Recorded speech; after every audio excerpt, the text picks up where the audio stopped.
وعلى آل سيدنا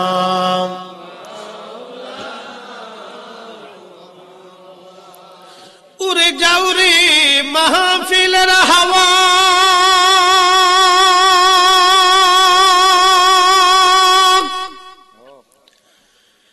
যাও রে উড়ে মদিনায় আমাদের দুরূদ পৌঁছে দিও নূর নবীজির পাক রওজায় আল্লাহুম্মা সাল্লি আলা লানা মুহাম্মদ সাইয়্যিদানা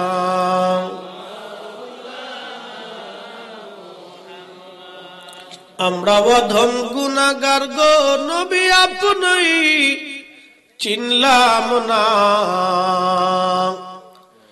সেই কারণে রোজ হাসরে আমাদেরকে ভুলেন না আল্লাহুম্মা জবান খুলে আল্লাহু আকবার انظر حالنا يا رسول وعلى آل سيدنا একটু জিকির করে লা ইলাহা জোরে লা ইলাহা লা ইলাহা حسبي ربي جل الله ما في قلبي غير نور محمد بولي نور محمد بولي لا إله إلا الله لا إله لا إله لا إله إلا الله محمد رسول الله صلى الله عليه وسلم প্রিয় উপস্থিতি আল্লাহর দরবারে আরো শুকর করি যিনি 1,24,000 নবী এবং রাসূলগণের উম্মত না বানাইয়া সর্বশ্রেষ্ঠ নবী এবং রাসূলের উম্মত বানিয়েছেন আল্লাহ যাকে এত মর্যাদা এবং ইজ্জত প্রদান করেছেন যাকে আল্লাহ হাবিবুল্লাহ বানিয়েছেন ইমামুল মুরসালিন করেছেন এবং মেহশরের যিনি সাহেব মাকামে মাহমুদ ওয়ালা বানিয়েছেন একসাথে জোরে বলা যাবে আলহামদুলিল্লাহ ওয়া মিনাল লাইলি ফাতাহাজ্জাদ বিহি نافلة لك عسى أن يبعثك ربك مقاما محمودا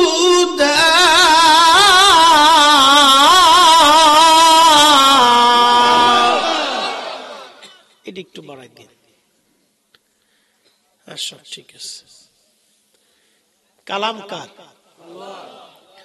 আল্লাহর কালাম মজা লাগে না সুর ছাড়া গাইলে কি আপনাদের কাছে তেমন মজা লাগতো এই জন্য কোরআন শরীফ সুর দিয়ে পড়তে হয় ওয়াজও সুর দিয়ে করতে হয় গজলও সুর দিয়ে গাইতে হয় দাউদ আলাইহিস সালাম সুরে সুরে জবুর তেলাওয়াত করতেন 70 সুর দিয়ে কত সুর ইমাম ইবনে কাসির আল বেদার মধ্যে লিখছেন 70 সুরে দাউদ আলাইহিস সালাম জবুর শরীফ তেলাওয়াত করতেন আমরা সুরে ওয়াজ করি একদল বেসুরে মৌলবী আছে যারা সুর পছন্দ করে না এগার সুর নাই এরা সুরের বিরোধিতা করে বুঝতে পারছেন কাউয়া কোনোদিন কোকিলরে পছন্দ করতে পারে না কাউয়ের সাথে কোকিলের কোনো দুশ্মনী নেই দুশ্মনী কোকিলের সুরওয়ালা কাউয়ের সুর নাই বুঝতে পারছেন হ্যাঁ তাই সুরের বিরুদ্ধে লাগছে এরকম কাবা মৌলবী কিছু আছে যারা সুরের বিরুদ্ধে থাকবে, কিন্তু সুর দিছে কে? তাহলে আল্লাহ দিছে, তাহলে আল্লাহর কাজে এটা ব্যয় করা লাগবে না? আমি যদি গান গাই তাহলে সুর দিয়ে গান গাই, সুর দরকার কি ওয়াজ করার? সুর যেহেতু আল্লাহ দিছে তাহলে এই সুরও আল্লাহর কাজে ব্যয় করতে হবে। কথা কেন ঠিক কিনা? আল্লাহর কোরআন বলল, কুল ইন্না সালাতি ওয়া নুসুকি ওয়া মাহইয়ায়া ওয়া মামাতি লিল্লাহি রাব্বিল আলামিন।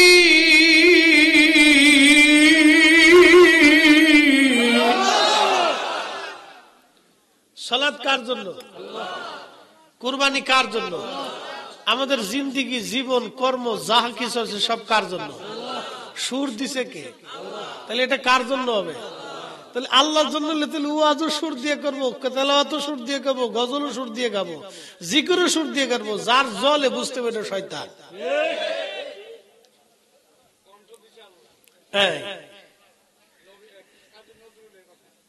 বন্ধুগণ আমার, হযরত দাউদ আলাইহিস সালাম 70 সুর দিয়ে জবর শরীফ পড়তেন।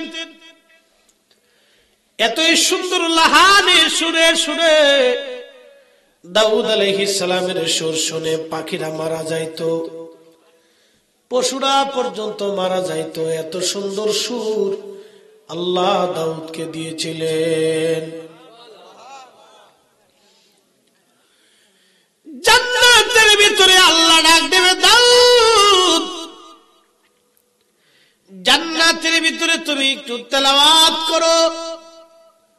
দাউদ বলবে, রব তুমি তো আমার জবুর শরীফ দিয়েছিলা, ওই জবুর আমি তেলাওয়াত করে শোনাইতাম। আমার তেলাওয়াত শুনে নদীর মাছ পর্যন্ত দাউদের তেলাওয়াত শুনে নদীর কিনারায় এসে জমা হয়ে থাকতো। চিন্তা করতে পারছেন কি লাহান আল্লাহ দিয়েছে, কি সুর আল্লাহ দিয়েছে। হরিণ আর বাঘ দুশ্মন, এক জায়গায় হরিণ আর বাঘে দাউদ আলাইহিস সালামের সুর শুনে তেলাওয়াত শুনত।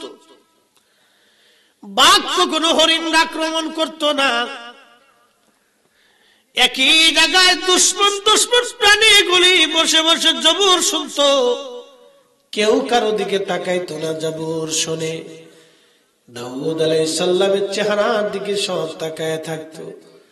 নদীর মাছগুলি এসে দাউদ আলাইহিস সালামের সুর শুনে শুনে নদীর কিনারায় এসে জমা হয়ে বসে থাকতো। কাজী নজরুল আমার নবীর শানে শত শত নাতে রাসূল লেখছেন। এক একটা নাত এক এক রকমের সুর, শুনলে শুধু মজাই লাগে। ত্রিভুবনের প্রিয় মুহাম্মদ এলো রে দুনিয়ায়, রে সাগর আকাশ বাতাস দেখবি যদি আয়, রে সাগর আকাশ বাতাস দেখবি যদি ধুলির ধরা বেহেশত আস। মারহাবা বলবেন না? পৃথিবীটা আজকে জান্নাতের মতো। কার কারণে? নবীর কারণে। কথা ঠিক কিনা? ধুলির ধরা বেহেশত আস, জয় করিল দিল রে লাজ। আজকে খুশির ঢল নেমেছে ধূসর সাহারায়, রে সাগর আকাশ বাতাস দেখবি যদি আয়, রে সাগর আকাশ বাতাস দেখবি যদি আয়। শাহজাদপুরের মুসলমান, বাঘাবাড়ির মুসলমান, সিরাজগঞ্জের মুসলমান খুবই মনোযোগ দিয়া শুনিয়া যান। কাজী নজরুল কবিতার সন্ধে সন্ধে বোঝায় সাহারা মরুভূমিতে আজকে খুশির জোয়ার লেগে গেল। যে মরুর মানুষগুলি প্রকাশ্যে নিজেদের জীবন্ত কন্যা সন্তানকে কবর দিত, কত নিকৃষ্ট এবং কঠিন হৃদয়ের মানুষ তারা ছিল। ছোট ছোট নিজের সন্তান মেয়েটাকে ধরে নিয়ে কবর খনন করে যারা মাটির মধ্যে জীবন্ত পুঁতে রেখে আসতো, ওই মানুষগুলি আমার নবীর দরবারে বসে বসে পৃথিবীর শ্রেষ্ঠ মানুষ হয়েছে, আমার নবীর সোহবতে ভালোবাসা। কথা বলেন ঠিক না ঠিক? যারা আজকে রাসূলের শানের বিরোধিতা করে ওদের বোঝা উচিত আমার নবীর সাহাবীরা আল্লাহ চিনেছে নবী দিয়ে। তৌহিদেরই মুর্শিদ আমার মুহাম্মাদের নাম বলেন, মুর্শিদ মুহাম্মাদের নাম। তৌহিদেরই মুর্শিদ আমার মুহাম্মাদের নাম, মুর্শিদ মুহাম্মাদের নাম। ওই নাম জপলে বুঝতেই পারি, বলেন ওই নাম জপলেই বুঝতেই পারি খুদারি কালাম, মুর্শিদ মুহাম্মাদের নাম।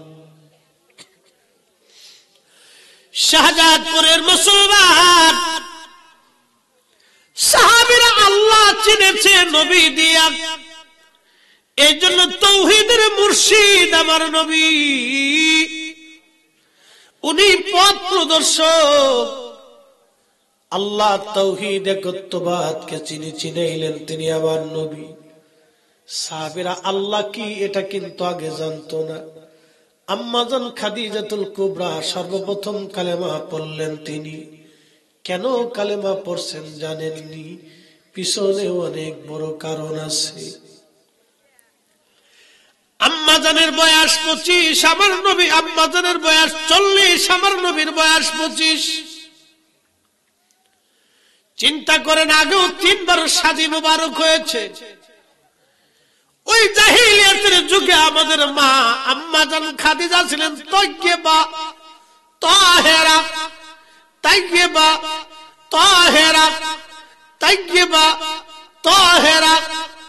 ওই জাহিলিয়াতের সূরা, জাহিলিয়াতের ফায়সা, জাহিলিয়াতের বেহাপনা, জাহিলিয়াতের নাপাকি, জাহিলিয়াতের শরাবি, জাহিলিয়াতের হারামি, জাহিলিয়াতের খারাবি, জাহিলিয়াতের নাপাকি, জাহিলিয়াতের আপনার ওই লুচ্চামি, জাহিলিয়াতের নাপাকি কোন কিছুই আম্মাজানকে স্পর্শ করে নাই।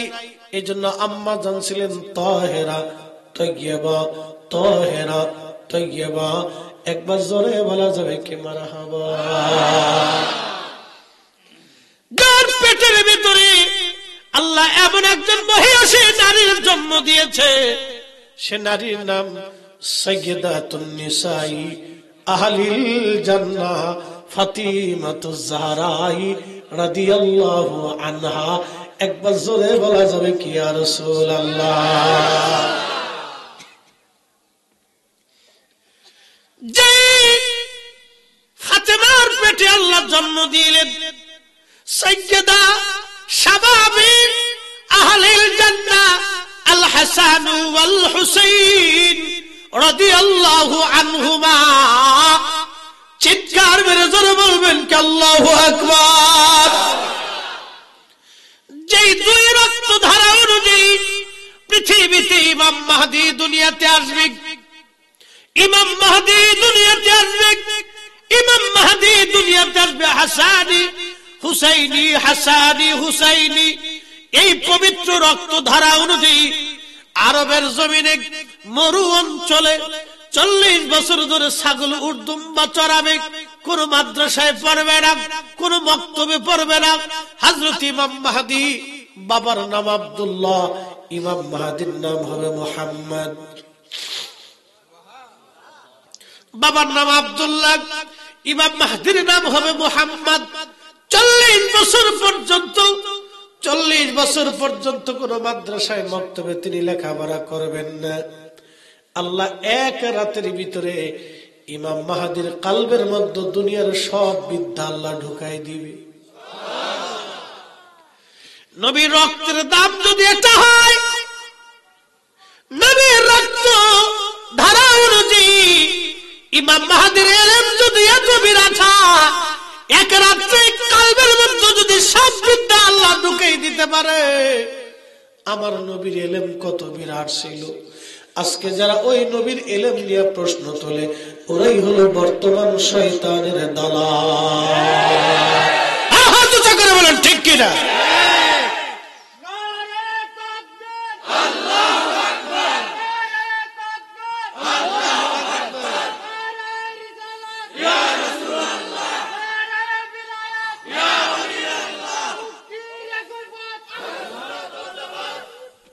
কষ্ট হইতেছে সারা রাত?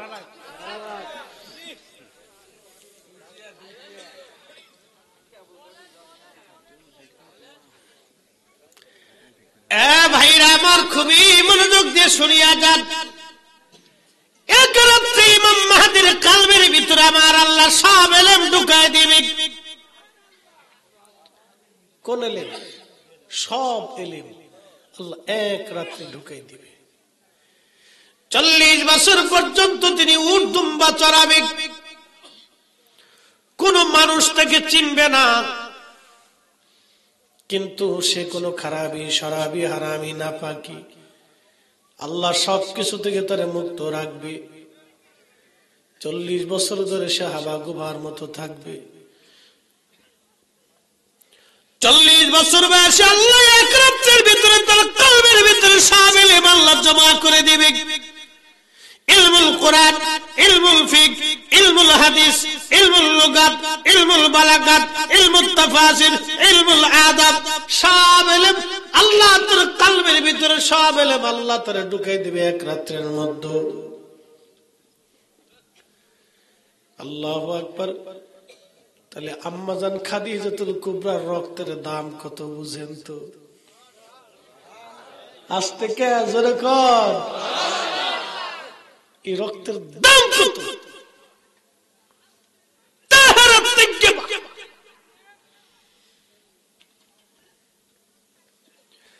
আম্মাজান খাদিজাতুল কুবরার বয়স 40, আমার নবীজির বয়স 25। 40 বছর বয়সে নবীজির ব্যবসার প্রয়োজন। আবু তালিব খাদিজার কাছে এসে বললেন, খাদিজা রে, আপনি মক্কার ধনী মহিলা এবং ধনী পরিবার, ধনী ব্যবসায়ী, আমার একটা এতিম ভাতিজা আছে, মাও নাই বাবাও নাই। আপনি তো জানেন আমার পরিবারে বড় কষ্ট হয়। আমার ভাতিজাটা বড় আমানতদার এবং বিশ্বাসী, মক্কার মানুষ তাকে আল আমিন বলে ডাকে। আমার নবী ছিলেন জীবন্ত ব্যাংক, বিশ্বস্ত ব্যাংক। মক্কার জমিনে নবীর চাইতে এত বড় বিশ্বস্ত ব্যাংক ছিল না কেউ। যেইভাবে মানুষ ওনার কাছে আমানত রাখতো, আমার নবী ওইভাবেই ফেরত দিতেন। মক্কার সবাই থেকে আল আমিন ডাকতো, বড় বিশ্বাসী। চরিত্র এতই সুন্দর, এতই মধুর। আল্লাহর কোরআন বলল, ইন্নাকা লাআলা খুলুকিন আযীম।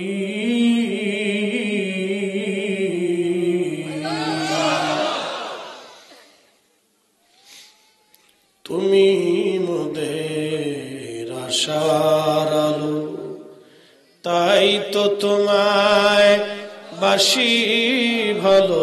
বলেন, তুমি মোদের আশার আলো, তাই তো তোমায় বাসি ভালো। হৃদয় নামের ফুলদানিতে, হৃদয় নামের ফুলদানি গেথে রেখেছি প্রেমের মালা। ইয়া রাসূলুল্লাহ, ইয়া হাবিবাল্লাহ, বলেন ইয়া রাসূলুল্লাহ ইয়া হাবিবাল্লাহ ইয়া রাসূলুল্লাহ।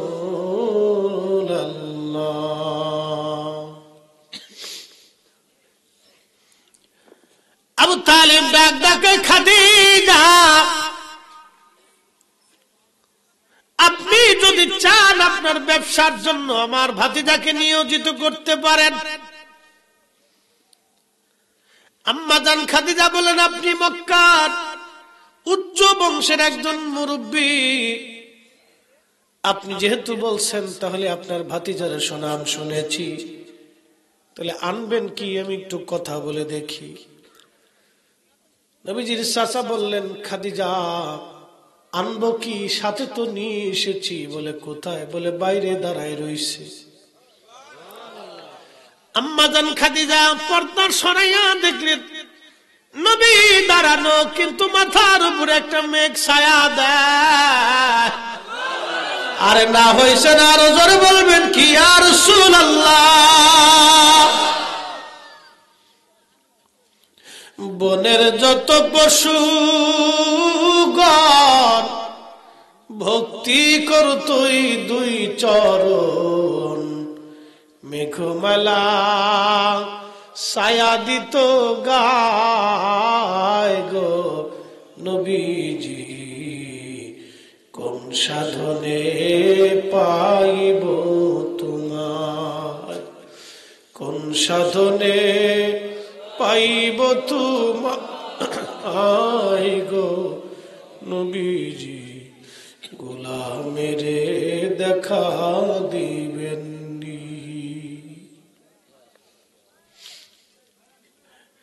চাঁদপুরবাসী একটা নজর দেখে আম্মা জান ডাক দেয়া বলেন, আবু তালিব মুরব্বী,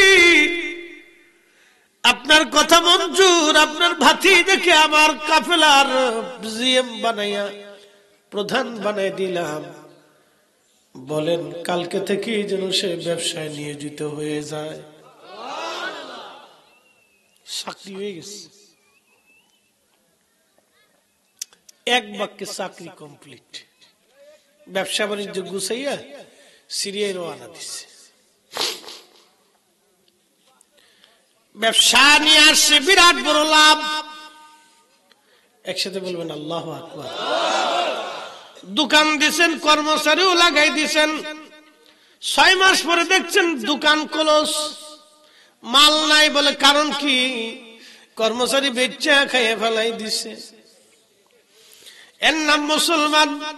আল্লাহ রাসূল বলেন, উম্মতরে কিয়ামতের পূর্ব সময় ওয়াদাউল আমানা, আমানতের খেয়ানত বাড়বে, আমানতের খেয়ানত বাড়বে, আমানতের খেয়ানত বাড়বে, আমানতের খেয়ানত বাড়বে।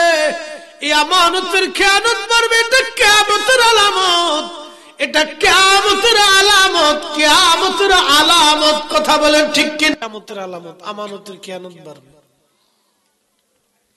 ব্যবসা করে আল্লাহ রাসূল বিরাট বড় লাভ নিয়ে আসছেন। রাসূল করিম যাচ্ছেন, আসতেছেন, খাদিজাতুল কুবরা পর্যবেক্ষণ করে দেখে মাথার উপরে খালি একখণ্ড মেঘ ছায়া দিতে থাকে, ছায়া দিতে থাকে। কারণ কি? বুঝতে পারলেন এই যুবক সাধারণ কোন যুবক না।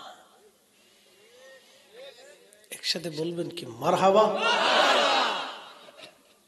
শোনেন, নবী পাওয়ার জন্য নসিব লাগে, রসুলের পক্ষে থাকার জন্য নসিব লাগে, আল্লাহ রসুলকে তাজিম করার জন্য নসিব লাগে। বিরাট বড় বিদ্যা হলে রসুল পাওয়া যায় না। কিয়ামতের কঠিন ময়দানে কোটি কোটি টাকার মালিক নবীর দরবারে জায়গা পাবে না, অনেক বড় বিদ্যাওয়ালারা জায়গা পাবে না, অনেক সুন্দর চেহারাওয়ালারা জায়গা পাবে না, অনেক বড় ক্ষমতাওয়ালারা জায়গা পাবে না। জায়গা পাবে কারা? যাদের অন্তরে ইশকে রাসূল দিয়ে ভরা ছিল, জিন্দা ছিল, তাদের জায়গা হয়ে যাবে। কথা কোন ঠিক কিনা?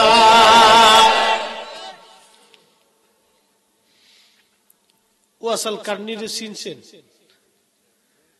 নাম শুনছেন? আল্লাহু আকবার। হযরত ওমর রাদিয়াল্লাহু আনহু, নবীজি বললেন, ওমর রে, যদি কোনোদিন ওয়াসাল কারনীকে পাও তো নিজের মাগফিরাতের জন্য দোয়া নিও, আমার গুনাহগার উম্মতের জন্য দোয়া করতে বইল। আমার ওয়াইস দোয়া করতে দেরি হবে, আসমানে কবুল হতে দেরি হবে না। 10টা বছর হযরত ওমর তাকে হন্য হয়ে খুঁজছে। রাসূল বলেন সহিহ মুসলিমের কিতাব ফাযাইল সাহাবীন নবী বাবু ফাদাইল ওয়াসাল কারনীর হাদিস, আল্লামা ইমাম জৌজি আজ থেকে 900 বছর আগে উইনুল হাকাতের মধ্যে তার জীবনী লিখছে। 10 বছর ধরে হযরত ওমর তাকে তালাশ করেন, কোথাও খুঁজে পাওয়া যায় না। 10 বছর পরে জীবনের শেষ হজ করবেন ওমর। তাপকালীন সময়ে সবাইকে বলেন, ইয়ামানের হাজী ছাড়া যারা আছো সবাই বসো, শুধু ইয়ামানি যারা তারা দাঁড়ায় থাকো। সব হাজিরা বসে গেল, শুধু ইয়ামানিরা দাঁড়ায় রইল। ইয়ামানিরা দাঁড়ায় থাকার পরে হযরত ওমর বললেন, ইয়ামানি হাজিরা করনি যারা আছো তারা শুধু দাঁড়াও, বাকিরা বসে পড়ো। করনিদের মধ্যে একজন দাঁড়ায় রইল, বলে তুমি কি কারনী? বলে হ্যাঁ আমি কারনী। বলে হে কারনী, তোমাদের এলাকায় কি ওয়াইস নামে কাউকে তোমরা চিনো? কারনী ডাক দেখো, সে আমার ভাতিজা, চিনি কিন্তু পাগল।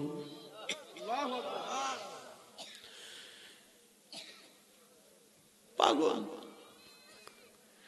চিনি কিন্তু পাগল। হযরত ওমরের চোখের কোনা দিয়ে পানি এসে গেল। কেমন পাগল বলবানি? লোকটা ডেকে বলে, ওমর খলিফাতুল মুসলিমিন, সে এমন মজজুব, আমরা তার জন্য একটা ঝুপড়ি ঘর বানাই দিয়েছি।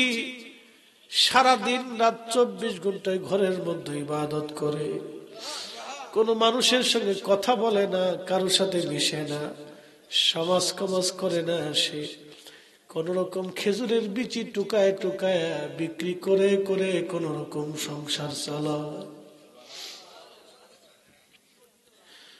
খেজুরের বিচি বিক্রি করে ওয়াসাল কারনী খেজুরের বিচি টুকায় টুকায় যা পায় বিক্রি করে 2-1টা খেজুর পায়, কোনদিন খায় কোনদিন না খায়। ওইভাবে ওয়াসাল কারনী দিন কাটায়। আমার তুমি যারে খুঁজতেছ আমরা তারে চিনি, সে কারণের অধিবাসী বটে কিন্তু মজ্জুব, পাগল। হযরত ওমরের চোখের পানি বেয়ে বেয়ে পড়ে, ডাক ডাকে, কারনী সে কি হজে আসছেনি? বলে হ্যাঁ হজে আসছে। কোন জায়গা? বলে আরাফার মাঠে তারে পাবেন। হযরত ওমর আর আলী দুইজন দৌড়ায় গেলেন আরাফাতের মাঠে। যায় দেখলেন একটা গাছের নিচে দাঁড়ায় দাঁড়ায় ওয়াসাল কারনী নামাজ পড়তেছে। চিৎকার মেরে জোরে বলেন না মারহাবা। নবীর পাগলেরা দিশেহারা মরণের ভয় করে না, প্রেম তো মরে না, প্রেম তো মরে না। প্রেম করেছেন ভাস্করণী, মুখের দন্ত ভাঙলেন তিনিও। নবীর প্রেমে হযরত হানজালা দন্ত ঘরে থাকতে পারে না, প্রেম তো মরে না। আল্লাহুম্মা সাল্লি আলা মাশাআল্লাহ আকবার ওয়া আলা আলি সাইয়্যিদিনা।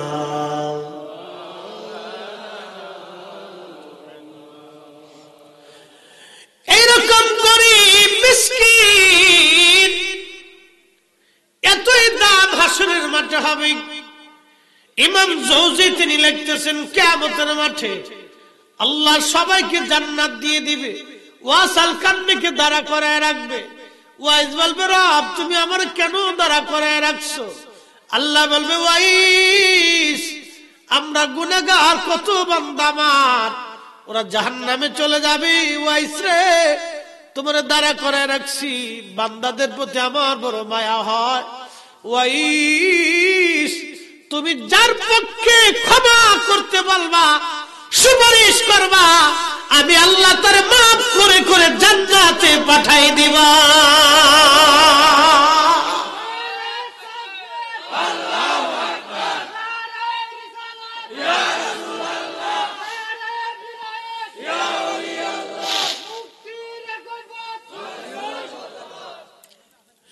তাহলে বলেন ওলি আল্লাহর দাম আছে না নাই?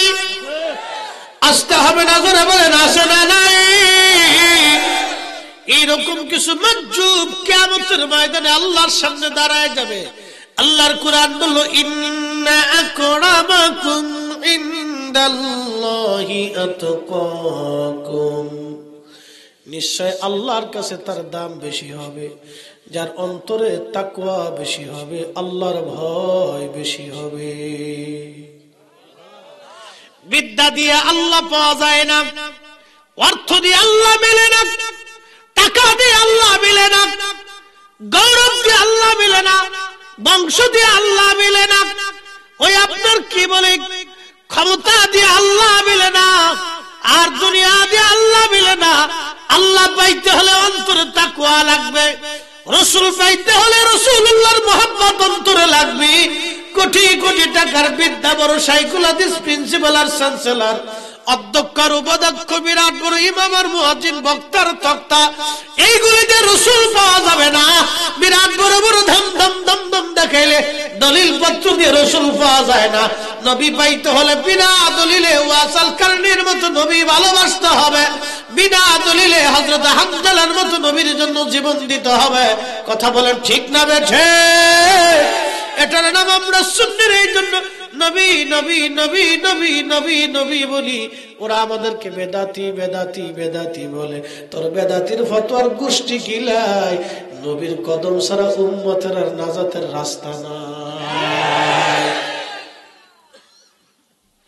এটা বেদাতের ফতোয়ার গোষ্ঠী কিলাই। যতদিন বেঁচে থাকবো ততদিন সালাম দিবই। বিনা দলিলে দলিল লাগবো? আল্লাহর পরে দাম কার? নবী পাইতে হলে কাকে আগে পাইতে হবে? আল্লাহ পাইতে হলে কাকে পাইতে হবে? হ্যাঁ, বুঝে বুঝছেন। সূত্র লাগবে, এ স্কয়ার প্লাস বি স্কয়ার। সূত্র ছাড়া যতই লাফালাফি করেন অঙ্ক মিলবে না। কলম শেষ হবে, কালি শেষ হবে, খাতাও শেষ হবে, মগর অঙ্ক মিলত না। সারা জীবন কষতে থাকবেন। প্রত্যেক বিদ্যার এক একটা রেজুলেশন আছে, প্রত্যেক শাস্ত্রের রেজুলেশন আছে। আমাদের দেশে যারা ফকিরামি করে, কবিরাজি করে, আছে না ভাই? তাদের কিন্তু একটা শাস্ত্র আছে। ওই শাস্ত্র মোতাবেক না আসলে সে কবিরাজি করতে পারবে না। হোমিও চিকিৎসা যারা করে তারও কিন্তু একটা বিদ্যা আছে, তার একটা রেজুলেশন আছে, রুলস আছে। রুলস ছাড়া আপনি হোমিও ওষুধ যতই খান, আপনি ওষুধে কাজ হবে না, বরং মরে যেতে হবে। আপনাকে নিয়ম মাফিক রোগ মাত্রা, তাপমাত্রা অনুযায়ী আপনাকে ওষুধ প্রয়োগ করতে হবে। অ্যালোপ্যাথিকের একই অবস্থা। দুনিয়ার ওষুধের শাস্ত্রে যদি আপনার ভুল হইলে আপনার মৃত্যু আসতে পারে, তাহলে তাসাউফের শাস্ত্রে আপনাকে অবশ্যই রেজুলেশন মানতেই হবে। নিজের পীর ও মুর্শিদকে মহব্বত করতে হবে, প্রাধান্য দিতে হবে, ভালোবাসতে হবে, তার কথা মেনে চলতেই হবে। তাহলে আপনি তাসাউফ শিখবেন। কথা কোন ঠিক না?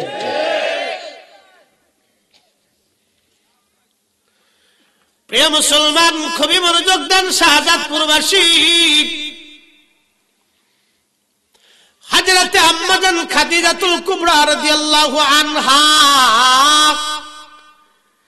তাকায় দেখে নবী আসে, কিন্তু একখণ্ড মেঘ নবীর ছায়া দিতে দিতে আসে। ব্যবসা বুঝাই দিলেন, বিরাট বড় লাভ হয়ে গেল। আম্মা জান খাদিজাতুল কুবরা চিন্তা করলেন, সুযোগ হাতছাড়া করা যাবে না, এই সুযোগ আর হাতছাড়া করা যাবে না।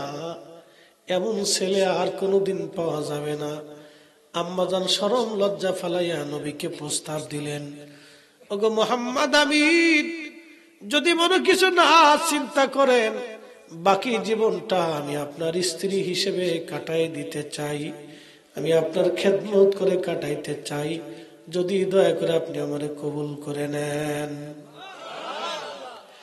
আমার নবী ডাক দিলেন, খাদিজাতুল কুবরা সুন্দর প্রস্তাব দিয়েছেন, কিন্তু আমার মুরব্বী আছে, আমার চাচা, পিতৃতুল্য বাবার মতো, আমি আমার চাচা জানের পরামর্শ ছাড়া কোনো সিদ্ধান্ত দেব না। আল্লাহর নবীর বিবি আমাদের আম্মা জান তাহেরা তৈয়্যিবা খাদিজাতুল কুবরা রাদিয়াল্লাহু আনহার প্রস্তাবে নবীজি চাচার কথা চাচার কাছে যায় বললেন, চাচা জান, আপনার ধনী খাদিজা তো আমাকে বিবাহের পয়গাম দিয়েছে। আল্লাহর নবীর চাচা বললেন, মুহাম্মদ আমিন রে, একটু অপেক্ষা করো, আমি চিন্তা করে দেখতে হবে। আবু তালিব আগে জানেন আমারে ভাতিজা আখিরে নবী হবে।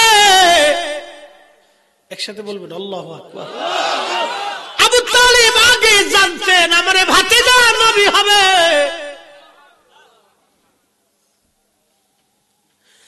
আমারে ভাতিজা নবী হবে, আবু তালিব আগে জানতেন। বলে কি করে জানতেন? সেই জর্দানে এখনো সাহাবী গাছ জিন্দা।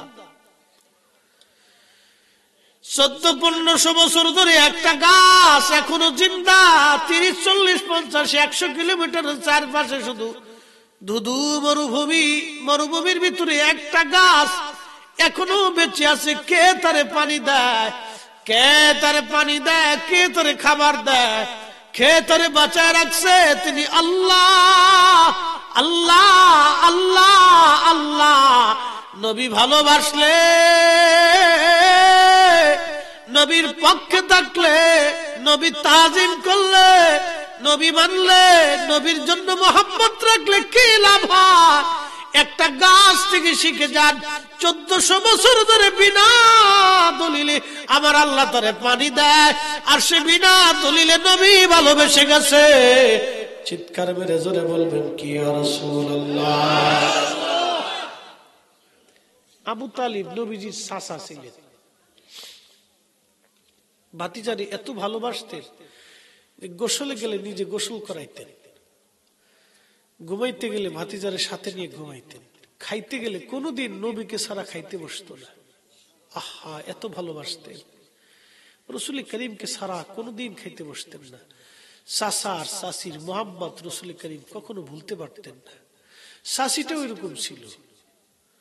রসুলকে না খাওয়াইয়া আলী, জাফর এদেরকে খাবার দিতেন না, রসুলকে আগে খাওয়াইতেন। তো আল্লাহর নবী ছোট্ট ছিলেন, কোথায় রেখে যাবেন? আবু তালিব নবীকে নিয়ে সিরিয়া রওনা দিচ্ছে। তখন সিরিয়া, জর্দান, ওমান, লেবানন, ফিলিস্তিন এই অঞ্চলটাকে আগে শাম বলা হইতো।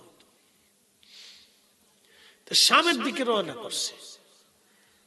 বর্তমানে যে সাহাবী গাছটা, এটা জর্দানে।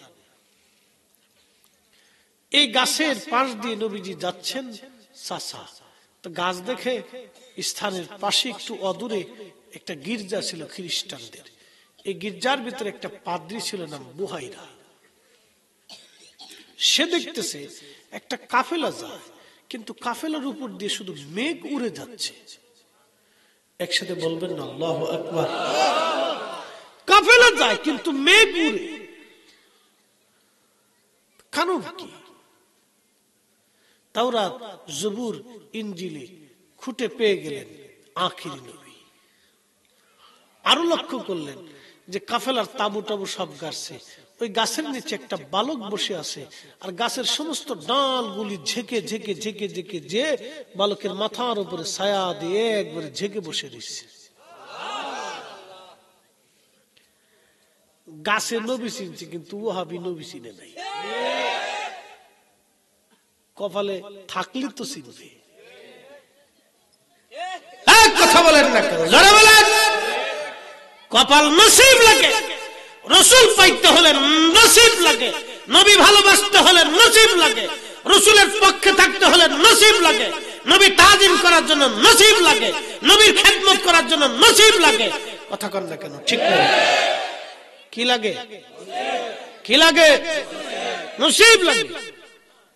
নবীর পক্ষে স্লোগান দিতেও নসিব লাগে। জমিন কার? আসমান কার? আইন চলে কার? আল্লাহর আইনের পরে আরেকটা আইন চলে, সেটা আমার নবীর আইন। আজানে কার নাম? আগাজানে আগে আল্লাহর নাম, তারপরে আমার রসুলের নাম। আজানে আল্লাহর নাম, রসুলের নাম, আকামত আল্লাহর নাম, রসুলের নাম, খুতবাতে আল্লাহর নাম, রসুলের দুরুদ সালাম, নামাজে তাশাহুদে নবীর সালাম। আল্লাহ যেখানে, নবী সেখানে। কোরআনের 40 আয়াতে আল্লাহ নামের পরে রসুল শব্দ আল্লাহ লিখে রেখেছেন। আল্লাহ মানার পরে মাইয়ুতির রাসূলা ফাকাদ আতা আল্লাহ, আতিউর রাসূল, আতিউল্লাহ, আতিউর রাসূল। আল্লাহ মানার পরে রসুল মানতে হবে। লিতুমিনু বিল্লাহি ওয়া রাসূলিহি, আল্লাহর উপর ঈমান আনার পরে রসুলের উপর ঈমান আনতে হবে। ও তো আল্লাহকে তাজিম করার পর রসুলকে তাজিম করতে হবে। আল্লাহ মানার পরে নবী মানতে হবে। আল্লাহর পরে রসুল। কোরআনের 40 জায়গায় আল্লাহ নামের পরে রসুল। তোমরা তাকবীর দাও, নারে তাকবীর, আল্লাহু আকবার। নারে রিসালাতের বেলায় গেলে তোমাদের মুখের ভিতরে লাগাম পড়ে যায়, তখন তোমরা বেদাতের তবকা দাও, ফালতু স্লোগানের স্লোগান দাও। তার মানে বোঝা গেল তোমরাই নবীর দুশমন, শয়তান। কথা বলে ঠিক না? রিসালাতের স্লোগান চলবে? হ্যাঁ, আস্তে বলেন কেন? নবীর রিসালাতের স্লোগান চলবে? চলবে। নারে তাকবীর, নারে রিসালাত, আহলে সুন্নাত ওয়াল জামাত। মোহতারাম উপস্থিতি, এগুলো বুঝতে হবে, এগুলো বুঝতে হবে আমাদেরকে একবার সহজ ভাষায়, জটিল কোনো কিছু না। শাহজাদপুরের মুসলমান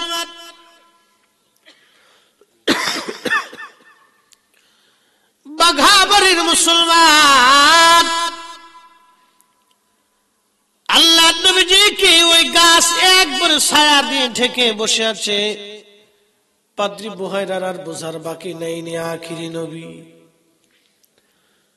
পাদ্রী বুহাইরা ডাক ডাক, আবু তালিব, একটা বার আপনি আমার গির্জায় দাওয়াত নেন। আবু তালিব মনে মনে চিন্তা করলেন, কতবার এই রাস্তা দিয়ে গেলাম আইলাম, একটা বারও বুহাইরা দাওয়াত দেয় না, কিন্তু আজকে সেদে সেদে দাওয়াত দিচ্ছে, কারণ কি? আল্লাহ নবীর চাচা বললেন, ঠিক আছে বুহাইরা, তোমার দাওয়াত আমি কবুল করলাম।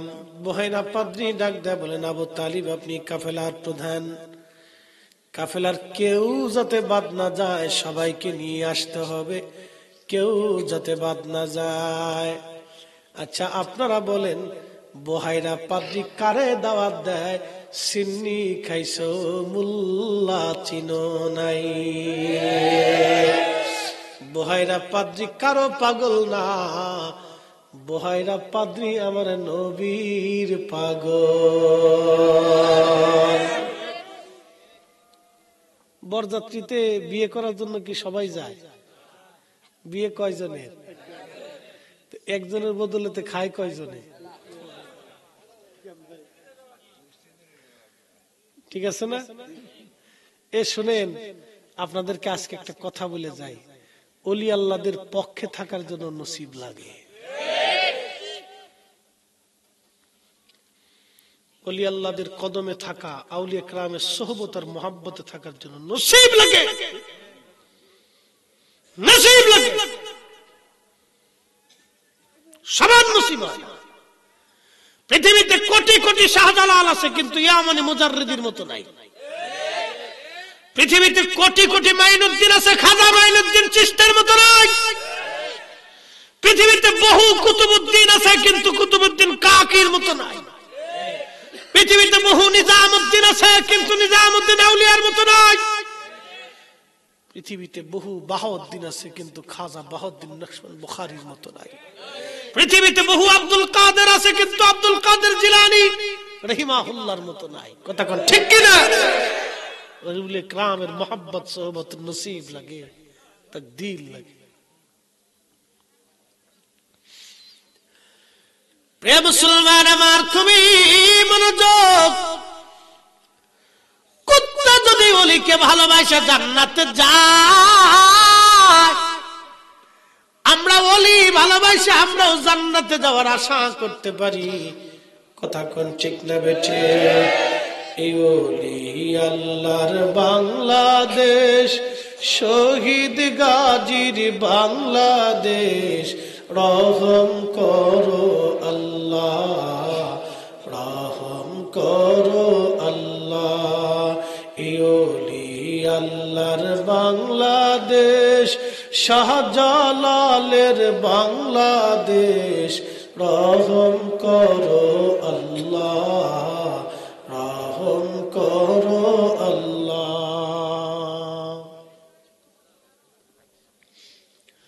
ভাইজান আমার খুবই মনোযোগ দিয়ে শুনিয়া যান, আউলিয়া ইকরামের মুহাম্মদের সোহবত নসিবের দরকার, নসিব লাগে। নসিব সারা ওলিদের পথে মতে কেউ থাকতে পারে না রে বাজার। এই 4-5 দিন ভারতের ইন্ডিয়া সফর করে বুঝতে পারলাম, এর আগে কয়েকবার গিয়েছি, কিন্তু এই তারিখের সফরটা একটু বেশি লম্বা ছিল। একবারে সুদূর ত্রিপুরা মাহফিল করে, ধর্মনগর মাহফিল করে, আবার আপনার ওই যে কি বলে আগরতলায় বিমানবন্দর থেকে আসাম গেলাম। আসাম থেকে আমার নামাইয়া এবছর একটা অভিজ্ঞতা আমার হলো, লোকেরা আমারে ব্রহ্মপুত্র নদীর চরে নিয়ে গেল। চর, ব্রহ্মপুত্র নদীর চর, বিরাট বড় চর, চারপাশে শুধু পানি, মাঝখানের চর।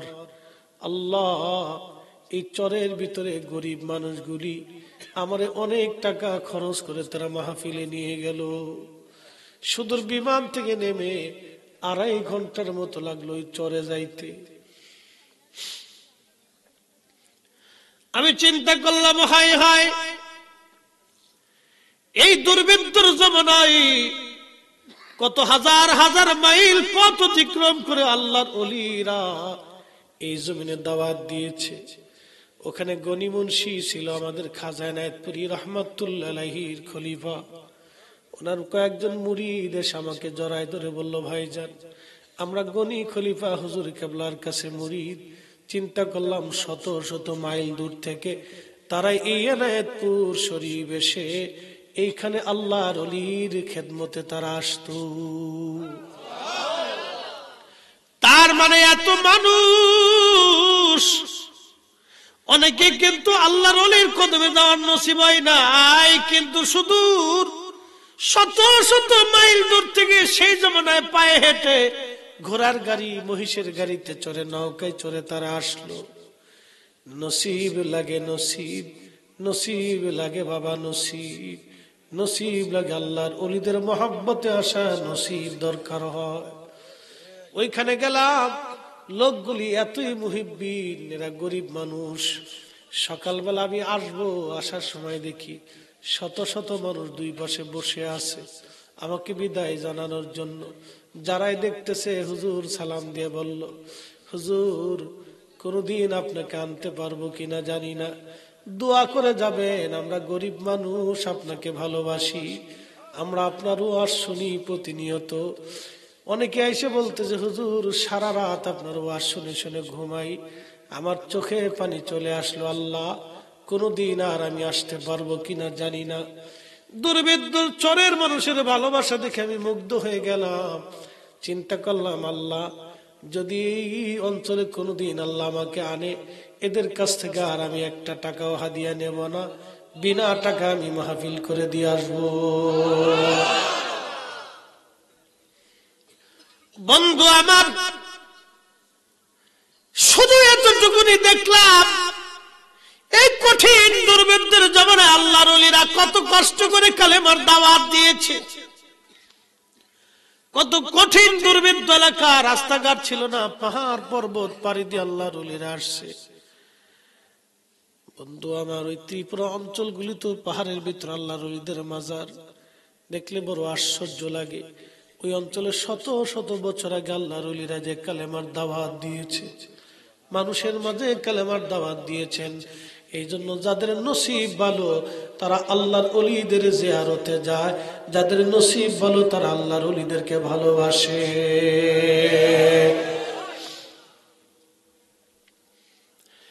আল্লাহ নবী বলেন আল মারু মা মান আহাব্বা, তুমি যারে ভালোবাসো তার সঙ্গে তোমার হাসর নাসর হবে। মারহাবা বলবেন? তুমি যারে ভালোবাসো তার সাথে তোমার হাসর নাসর হবে।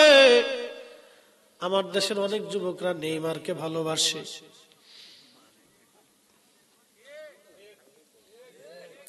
মেসিরে ভালোবাসে, বিয়ে করার আগে 2-3টা বাচ্চার মালিক হয়ে গেছে। বিয়ে করার আগে 2-3টা বাচ্চার মালিক। বলেন হালাল জাদা না হারাম জাদা?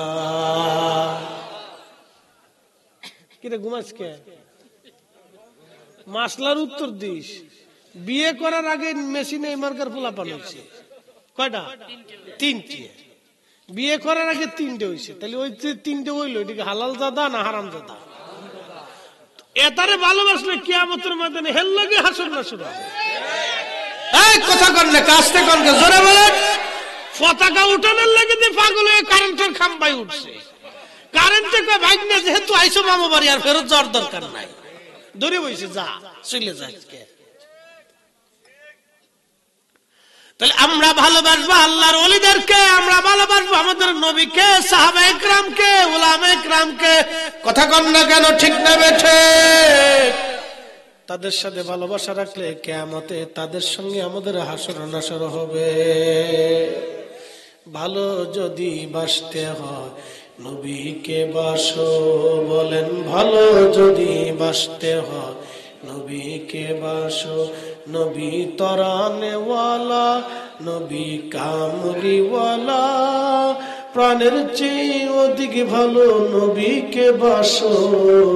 ভালো যদি বাসতে হয় নবীকে বাসো, ভালো যদি বাসতে হয় নবীকে বাসো।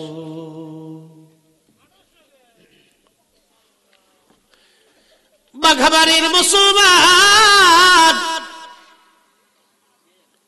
আম্মাজান খাদিজাতুল কুবরায় প্রস্তাব দেওয়ার পরে নবীজি চলে আসলেন।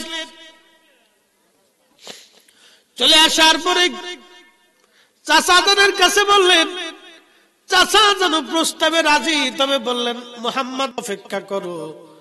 আবু তালিব জানতেন আমার নবী, আমার ভাতিজা নবী হবে। তার ওই যে পাদ্রী বুহাইরা তারে দাওয়াত দিয়েছেন।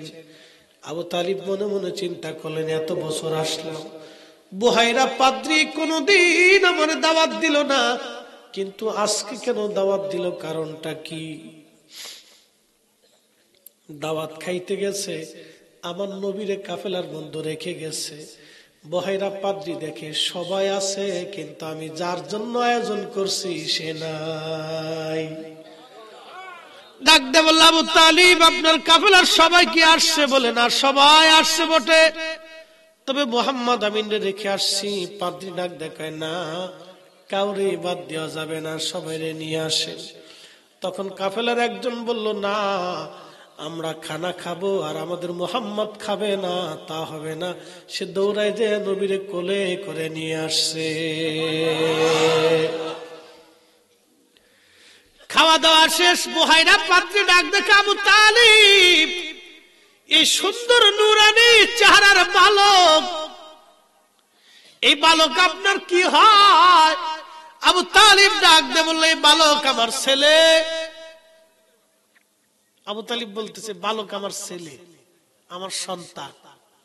আগে চাচারা ভাতিজাদের ব্যাপারে সন্তানের পরিচয় দিত, আর ভাতিজারাও চাচাদেরকে বাবার পরিচয় দিত।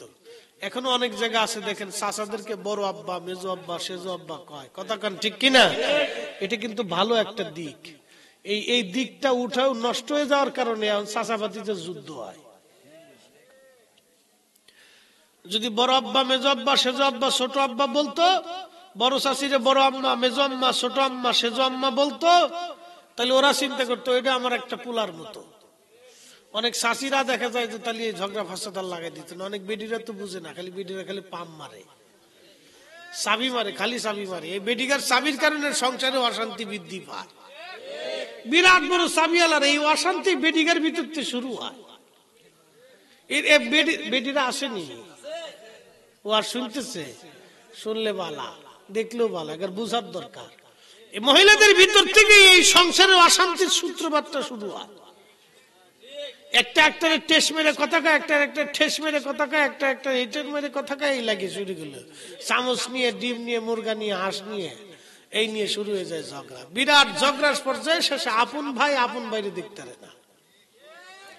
সমাজে বিরাট বিশৃঙ্খলা, এরকম ফিতনা ফাসাদ প্রত্যেক পরিবারে এরকম ছড়াই গেছে। মা বোনদের ওয়াজ শোনার দরকার, ওয়াজ বুঝার দরকার। এরা তো ওয়াজ শুনে না, শুনে টুনে আজকে যার শুনবে না, কালকে স্টার জলসা দেখলি সব শেষ। একবারে মুহূর্তের মতো ওয়াজ আর নাই, ওয়াজ শেষ হয়ে গেছে। এ মা বোনেরা শুনিয়া যান, আবু তালিব ডাক দে বলতেছে, বুহাইরা পাদ্রী, এই সন্তানটা তো আমার ছেলে। বুহাইরা পাদ্রীকে আবু তালিব ডাক দে বলতেছে, আমার ছেলে। বুহাইরা ডাক দেখ, আবু তালিব, এই ছেলেটা আপনার ছেলে না, এটা আপনার ভাতিজা। এই ছেলের বাবার নাম আব্দুল্লাহ, মায়ের নাম আমেনা, ছেলের নাম মুহাম্মদ। বলে আপনি কি করে বুঝলেন? বলে তাওরাত, জবুর, ইনজিলের মধ্যে এভাবেই লেখা। আবু তালিব গোপন কথা বলে দিয়ে যায়, আজকে তুমি দেখছো কিনা জানি না, আমি বুহাইরা দেখছি। তোমার ভাতিজা যেখানে যায়, আকাশের মেঘখণ্ড তোমার ভাতিজার ছায়া দিতে দিতে যায়। ওই গাছের নিচে তোমার ভাতিজা বইছে, আর আমি দেখছি গাছ ডালপালা ঘুষাইয়া ঘুষাইয়া তোমার ভাতিজা আখিরে নবীর মাথার উপরে ছায়া দিয়েছে।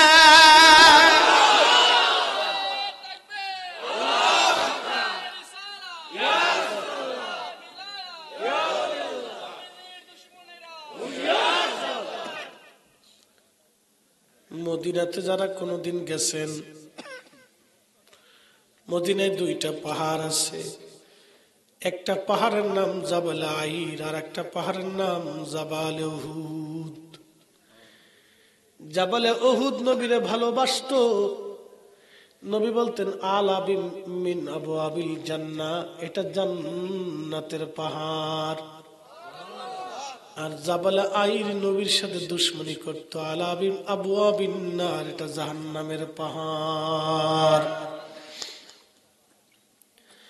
আল্লামা শাইখ আব্দুল হক মুহাদ্দিস দেহলভী আল-জাযবুল কুলুব ইলা দিয়ারিল মাহবুবের মধ্যে লেখেন, আল্লামা ইমাম সামহুদি আল-ওয়াফাউল ওয়াফার মধ্যে লেখেন, আল্লামা ইমাম সামহুদি আল-ওয়াফাউল ওয়াফার মধ্যে লেখেন, আল্লামা ইমাম ইবনু শিব্বা তারিখ ইবনু শিব্বার মধ্যে তিনি লেখেন, জাবাল আইর আর জাবাল উহুদ, উহুদ নবীরে ভালোবাসতো বিধায় নবী বলতেন জান্নাতের পাহাড়।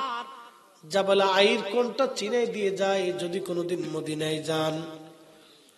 মদিনার থেকে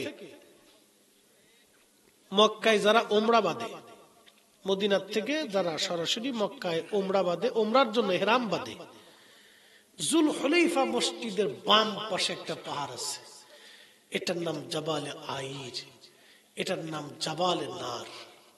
কারণ কি? হিজরতের দিনে নবীজি এই রাস্তা দিয়ে আসার সময় সব পাহাড় পর্বত, তরু লতা পাতা, জীব জানোয়ার, পাথর পর্যন্ত নবীকে সালাম দিয়েছিল, কিন্তু জাবাল আইর নবীরে সালাম দেয় নাই। এই সালামটা না দেওয়ার কারণে তার নাম হয়েছে জাবাল নার। আবুল হোসেন পালাবা কোথায়? হ্যাঁ, রসুলের সাথে বিয়াদবি করে 16 কোটি বছর ইবাদত করলো, জান্নাত তোমার নসিব হবে না। আলম তারা আন্নাল্লাহ ইয়াসজুদু লাহু মান ফিস সামাওয়াতি ওয়া মান ফিল আরদ। আল্লাহ ডাক দিয়ে বলেন, হাবিব আপনি কি দেখেন না আসমানে জমিনে যা কিছু আছে সব আমি আল্লাহর সিজদা দেয়। আসমান জমিনের মধ্যে যা কিছু আছে সব আমি আল্লাহর সিজদা দেয়। আশ-শামসু ওয়াল কমারু ওয়ান নুজুমু ওয়াল জিবালু ওয়াশ-শাজারু ওয়াদ দাওয়াবু ওয়া কাসীরুম মিনান নাস।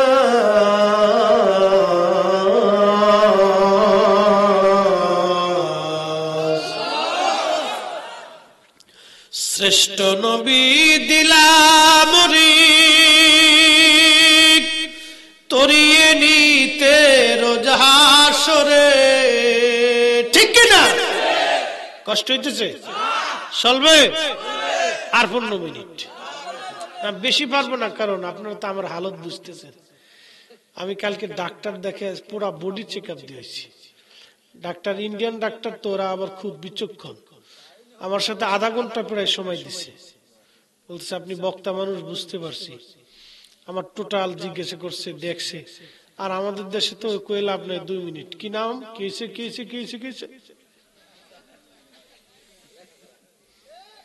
কি কথা কর না কেন? কেছে কেছে কেছে একটু দেখি, একবারে এক ফদ্দ একটা দিয়ে দিছে। এবার কিনে খাই গে যা, ওষুধ খাইতে খাইতে পেট বেড়ে যায়। আর সারা আধা ঘন্টা দেওয়ার পরে আমার শুধুমাত্র নাকের একটা ড্রপ দিয়ে দিছে। 3 মাস লাগা, বুঝতে পারছেন? একটা ড্রপ স্প্রে দিছে, 3 মাস লাগা। আর কয়েকটা টেস্ট দিছে, আপনার ব্লাডটা একটু দেখে নিই, আপনার প্রবলেমটা কোথার থেকে আসে। তারপর আমি লিখে দেব, হোয়াটসঅ্যাপে পাঠাই দেবো আপনাকে, ওই অনুযায়ী আপনি চলবেন। আর কোন ওষুধ লেগে নেই। এক ফুট দিয়ে খা, খাইতে থাক, খাইয়ে মরি থেকে। হ্যাঁ, বিরাট বড় মুশকিল। প্রিয় ভাইরা আমার, খুবই মনোযোগ দিয়ে শুনিয়া যান।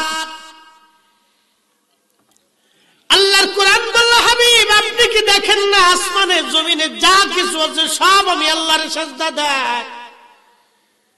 তার মানে পাহাড় আল্লাহকে সিজদা দেয়। শামসু ওয়াল কমারু ওয়ান নুজুমু ওয়াল জিবালু ওয়াশ-শাজারু ওয়াদ দাওয়াবু ওয়া কাসীরুম মিনান নাস।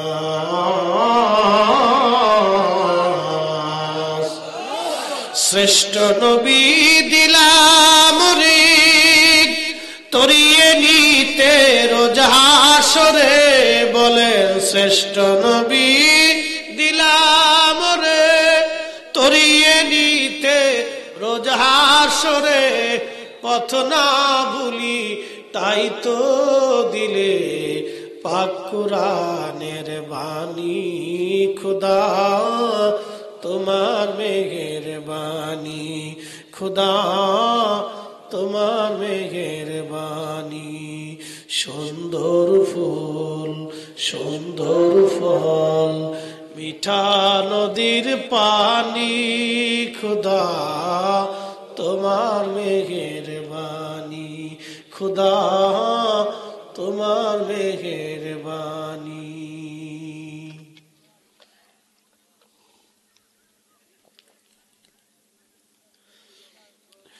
বাহিরা ডাক দেখে আবু তালিব, তাড়াতাড়ি এই নবী নিয়ে চলে যাও। সিরিয়াতে তুমি থাকবে না, শামে তুমি থাকবে না, তাড়াতাড়ি ভাগো। যদি ইহুদিরা জানে এই বালকের ক্ষতি করার চেষ্টা করবে, মেরে ফেলতে দিতে চাবে, তার মানে ইহুদিরা আজকে থেকে নবীর দুশমন না, ওরা মুসলমানদের আগে থেকেই দুশমন। যার কারণে ফিলিস্তিনে ৭৫ বছর ধরে ওরা দখলদারিত্ব করে। ওরা ছিল রিফিউজি, রোহিঙ্গাদের মতো জায়গা দেওয়া হয়েছিল। আজকে জায়গা পায়া জায়গা দখল করতে করতে করতে করতে পশ্চিমা বিশ্ব, তারা কিন্তু মুসলমানদের বিরাট বড় দুশমন। কথা কর না কেন? এই আমেরিকা, এই পশ্চিমারা বিরাট বড় দুশমন আমাদের। যতই মনে করেন ওরা চাল ডাল দেয়, জানেন ওরা স্বার্থ ছাড়া কিন্তু 1 টাকাও দেয় না। ওরা একবারে বাঁশ দেওয়ার জন্য কিন্তু ওরা রেডি। ইয়ামানে যুদ্ধ বাধাই দিছে ওরা, ইরাকে যুদ্ধ বাধাইছে ওরা, আফগানিস্তানে যুদ্ধ বাধাইছে ওরা, ওরা সিরিয়াতে যুদ্ধ বাধাইছে, লেবাননে যুদ্ধ বাধাইছে, লিবিয়াতে যুদ্ধ বাধাইছে, আজকে ফিলিস্তিনেও ওরা ৭৫ বছর ধরে যুদ্ধ বাধায় রাখছে। অনেক বড় বড় মুসলিম দেশ ওরা ধ্বংস করে দিয়েছে গৃহযুদ্ধ লাগাই দিয়ে, গৃহযুদ্ধ লাগাই দিয়ে অনেক মুসলমান দেশ ওরা ধ্বংস করে ফেলছে। ইরাক ধ্বংস করে দিয়েছে। বাজান, লিবিয়ার মতো একটা সুন্দর দেশ ওরা একবারে ধ্বংস করে দিয়েছে। লিবিয়ার মতো একটা সুন্দর দেশ আজকে কিচ্ছু নাই। স্বর্ণের মতো একটা দেশ বানিয়েছিল মুয়াম্মার গাদ্দাফি, গণতন্ত্রের নাম দিয়ে, আরব বসন্তের নাম দিয়ে পুরা লিবিয়াটাকে ধ্বংস করে দিচ্ছে। এখন শুধু মৃত্যু পুরি, দুদিন পর পর বোমা ফুটে, এই গ্রুপ সেই গ্রুপ, নানান গ্রুপে জায়গায় জায়গায় যুদ্ধ করে। ইয়ামানেও যুদ্ধ বাধাই দিয়েছে ওরা। পৃথিবীর বিভিন্ন বড় বড় মুসলিম দেশে এমনকি প্রায় ২০ লক্ষ মুসলমানের জীবন কেড়ে নিয়েছে ওরা। আজকে ৭৫ বছর ধরে লক্ষ লক্ষ ফিলিস্তিনি ওরা মারতেছে। ওরা ছিল রোহিঙ্গাদের মতো। আমরা যেমন রোহিঙ্গাদেরকে আদর করে জায়গা দিছি, ওরাও ফিলিস্তিনিরা ইসরায়েলিদেরকে আদর করে জায়গা দিয়েছিল। আজকে ফিলিস্তিনের ওই জায়গাগুলি দখল করে করে নিয়ে ওরা ১০ লক্ষ ফিলিস্তিনের বাড়িঘর ওরা দখল করে নিয়েছে। রাত্রিবেলা আপনারা যেমন ঘুমান, সকালবেলা নোটিশ আসছে জায়গা ছাইড়ে দাও, ২৪ ঘন্টার মধ্যে জায়গা ছাড়ো। এখন আপনি বাচ্চা কাচ্চা নিয়ে কোথায় যাবেন, কোন জায়গা যাবেন, কোনো খবর নাই, জায়গা ছাড়তেই হবে। কারণ কেবল ইহুদিদের বসতি বানাবো আমরা। এরকম জোর করে করে ১০ লক্ষ ফিলিস্তিনিদের জায়গা দখল করে নিয়েছে, জমি দখল করে নিয়েছে ওরা। কথা বললেই মারে, ধরে নিয়ে চলে যায়, অ্যারেস্ট করে বন্দি করে। কত মায়ের বুক ওরা খালি করে দিল আজ ৭৫ বছরে। আজকে এই বছর হামাসের যোদ্ধারা চিন্তা করলো হয় মরবো না হয় মারবো। আজকেও তারা লড়াইয়ের মধ্যে টিকে রয়েছে। এখন ফিলিস্তিনের হামাসের যোদ্ধারা ইসরায়েলিদেরকে কায়দা মতো বসান মারতেছে। একবার জোরে বলা যাবে আল্লাহু আকবার, আল্লাহু আকবার। আর আমার দেশে একদল আছে এরকম, আমিন। এখানে এক মৌলবী ওয়াজ করতেছে, এখানে এক মৌলবী ওয়াজ করে বলতেছে ওই হামাসের যোদ্ধারা হলো ইসরায়েলের দালাল। কত বড় শয়তান, চিন্তা করতে পারছেন? ওরা ইসরায়েলের পক্ষ নিয়েছে। ওরা কয় কেন ওরা আক্রমণ করবার গেল? ৭৫ বছর ধরে যে জাতি নির্যাতনের শিকার, আমি ৭৫ বছর ধরে ধরে নির্যাতন স্বীকার করব, বরণ করে নিব। আর তোমরা কব আমরা কিছুই কব না, তা হবে না। আমরা বাঙালি মুসলমান ফিলিস্তিনিদের সাথে লড়াই করতে পারি। বলেন হুজুর লড়াইটা কি? ইসরায়েলের পণ্য, ওই যে আপনার কোকা কোলা, ফান্টা, নেসলে, এগুলো খাবো না, কিনবো না, বেচবো না। কথা কন না কেন? নাম কি? জোরে কন। Coca Cola, Fanta, Nescafe, Nestle কোম্পানির, নেসলের নেসক্যাফে কফি, নেসলের আরো শিশুদের খাদ্য আছে, আরো খাবার টাবার আছে, ডাব ডুব, নারকেল মারকেল যা আছে আর কি, বুঝতে পারছেন? এগুলা সব ইসরায়েলের পণ্য। এগুলো কিনবো না, ছবো না, বেচবো না। এটাও আমাদের জিহাদ। কথা বলে ঠিক না ঠিক? বলে হুজুর ওই ওয়াজ পর্যন্তই শেষ, আপনার ওয়াজ করে চলে গেলেন, কালকে সবাই কিনে কিনে খাবে। বাজান, ওয়াজ করার দায়িত্ব আমার, মানা না মানাটা আপনার। বলে হুজুর মানলে কি আর না মানলে কি? শোনেন, ইব্রাহিম আলাইহিস সালামের আগুন জ্বলতেছে, এই আগুনের ভিতরে ইব্রাহিম আলাইহিস সালামকে ফালাইছে। ৪০ দিন পর্যন্ত ইব্রাহিম আলাইহিস সালাম আগুনের মধ্যে বসা। সুবহানাল্লাহ কি বাড়ি যাইয়া? আচ্ছা, আগুনের ভিতরে অক্সিজেন থাকে? জোরে কর। আগুনের ভিতরে অক্সিজেন? ইব্রাহিম আলাইহিস সালাম ৪০ দিন বয়ে রইল কেন?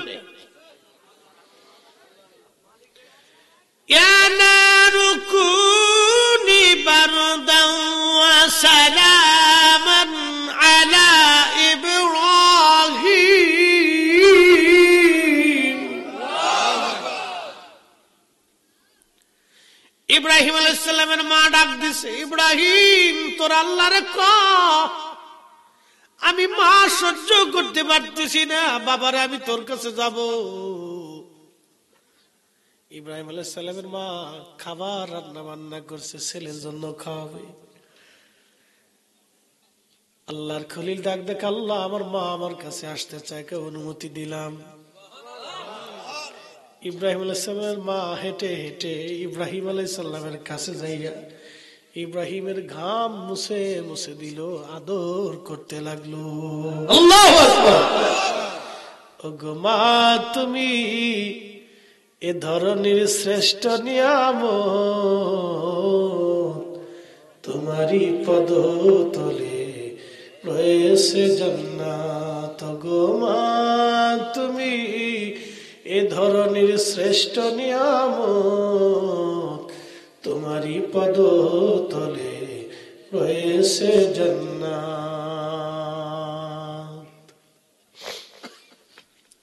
মা তো মা, মা সন্তানকে বিনা দলিলে ভালোবাসে, কলিজার ভিতর থেকে ভালোবাসে মা সন্তানকে।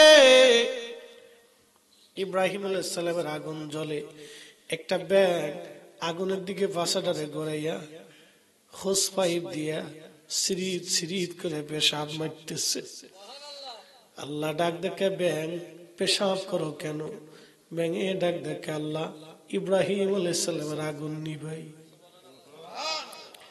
বলে ব্যাং তোর এই সামান্য পেশাবে কে আগুন নিববে? আল্লাহ আমার যেন নিপ্ত না, তো পেশাব করো কেন? বলে কিয়ামতের মাঠে তুমি যদি জিজ্ঞাসা করো কি জবাব দিব? আমি বলবো, আল্লাহ সামান্য পেশাব ছেড়ে দিয়ে চেষ্টা করছিলাম, তুমি খলিলের আগুন নিভানোর জন্য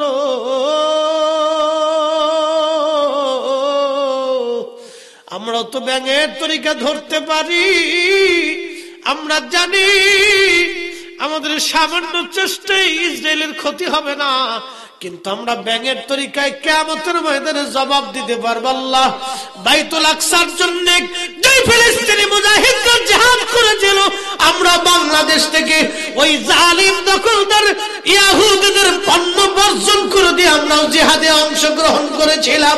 কথা কম না কেন, ঠিক না বেঠি?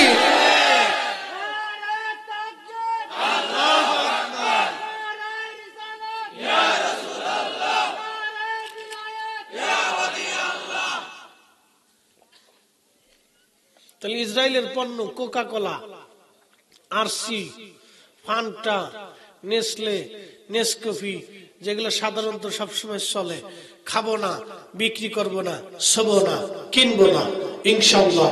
কথা বলেন আমিন। রাজি আছেন? এই আওয়াজ তুলে বলেন রাজি আছেন? এই ফান্টা, আরসি, কোকা কোলা খালি শুধু ফ্যাটটা মোটা, এটার ফজিলত বলে দিয়েছে। ও যত খাবেন খালি ফ্যাটটা টেপা মাছের মতো মোটা হবে, ওর আর কোনো ফজিলত নেই। যত খাবেন খালি ফ্যাট মোটা হবে, পেট ছাড়া আর কিচ্ছু মোটা হবে না। আপনার পেটের মধ্যে চর্বি জমবে, কোলেস্ট্রল বাড়বে, আপনার ডায়াবেটিস বাড়াবে, হার্টের সমস্যা করবে, রক্তের সমস্যা করবে। এগুলি এমনিও না খাওয়া ভালো, এগুলো হাবিজাবি এমনি না খাওয়া ভালো। বলে হুজুর কি খাবো? খেজুর খাবে, খেজুর খাবে। বলে হুজুর খেজুর কেন খাবো? আদম আলাইহিস সালাম রে আল্লাহ মাটি দিয়ে বানাইছিল না, কি তা কর? মাটি দিয়ে বানাইছিল নি? খালি কি মাটি না, আরো কিছু আছে। মাটির সাথে পানি, আগুন, বাতাস, আব, আতশ, খাক, বাত, আগুন, পানি, মাটি, বাতাস দিয়ে আল্লাহ মানুষের বডি বানাইছে। চার রঙের মশলা দিয়া যে কইরাছে তোর গঠন, চার রঙের মশলা দিয়া, আগুন, পানি, মাটি, বাতাস একই যোগে করিয়া প্রকাশ। আগুন, পানি, মাটি, বাতাস একই যোগে করিয়া প্রকাশ। এই বয় কথা কৃষ্ণ, দেখলি না তুই কইরা তালাশ, কোন জায়গা তোর মহাজন চার রঙের মশলা দিয়া, যে কইরাছে তোর গঠন চার রঙের মশলা দিয়া। ঠিক কিনা? শাহজাদপুরের মুসলমান আরেকটা প্রাণীর নাম গিরগিটি। কি নাম? আপনাদের দেশে কি বলে? রক্তচোষা, টিকটিকি যাই বলেন, টিকটিকি বলেন, গিরগিটি বলেন, যেটাই বলেন, আল্লাহ নবী বলেন ওরে পাইলেই বাটাম চালান দিবা, পাইলেই কায়দা মতো পিটাবা।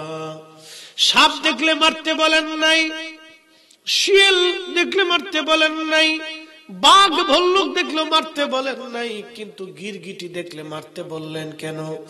এটা ধান খায় না, আপনার বাড়ি ঘর নোংরা করে না, আপনারা কামড় দেয় না, আপনারা খামসায় না, আপনারা মারে না, বিষ প্রয়োগ করে না, তারপরেও কেন দেখলেই মারতে হবে? কারণটা কি? আম্মা জানা আয়েশা সিদ্দিকা ঘরের মধ্যে একটা বর্ষা রেখে দিতেন। সাহাবীরা জিজ্ঞেস করলো, মা জননী ঘরের মধ্যে বর্ষা কেন? বলে এই গিরগিটি পাইলে মারতে হবে, আল্লাহর নবী বলে দিয়ে গেছেন। বলে আম্মাজান কারণ কি? বলে এই গিরগিটি ইব্রাহিম আলাইহিস সালামের আগুন জ্বলার সময় ফু মারতে লাগলো, আল্লাহ ডাক দিলেন গিরগিটি কেন ফু দাও? বলে ফু দিচ্ছি যাতে ইব্রাহিমের আগুন বেশি করে জ্বলে। গিরগিটির ফুয়ে আগুন জ্বলবেও না, নিভবেও না, কিন্তু আল্লাহর খলিলের বিরুদ্ধে যারা দাঁড়াইছে এই একটা মাত্র প্রাণী, তার নাম গিরগিটি। নবী বলেন এক গিরগিটি অপরাধ করছে 14 গোষ্ঠী সুদ্ধা মায়ের খাবে, কিয়ামত পর্যন্ত জয় সময় পাবা, ওই সময় ফিরাইবা। একবার জোরে বলবেন কি মারহাবা। গিরগিটির দোষ কি? আল্লাহ বলেন ইউসাব্বিহু লিল্লাহি মা ফিস সামাওয়াতি ওয়া মা ফিল আরদ, আসমান জমিনে যা আছে সব জিকির করে কার? তাহলে গিরগিটি জিকির করে কার? জাবাল আইর জিকির করে কার?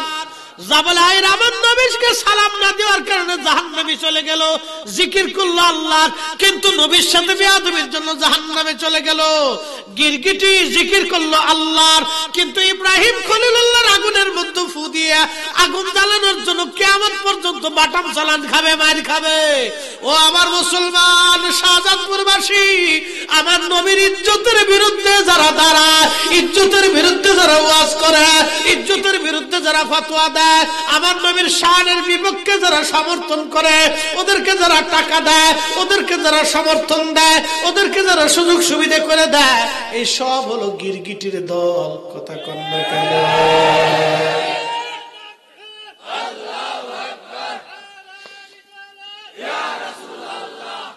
কি গিটি? এসব গিরগিটি গিরগিটি গিরগিটি গিরগিটি আল্লাহর খলিলের বিরুদ্ধে দাঁড়ানোর জন্য গিরগিটি কিয়ামত পর্যন্ত বাটাম চালাম। সহিহ বুখারীর হাদিস। একসাথে বলবেন আল্লাহু আকবার। তাহলে মানবরূপী গিরগিটি দেশে আল্লাহু আকবার। একদল ওরে আল্লাহ কি ফতোয়া দেয় জানেননি? রাসূল কারীমের রওজা মোবারক জিয়ারতের নিয়ত করা হারাম এবং শিরক। কত বড় গিরগিটি দেখছেন নি আপনি? কত বড় গিরগিটি বুকে হাত রেখে নামাজ পড়ে, কত বড় গিরগিটি। আপনি একটু চিন্তা করেন যে আল্লাহ রাসূলের রওজা মুবারকে উম্মত যাবে, এখানেও হারামের ফতোয়া। বলে দলিল কি?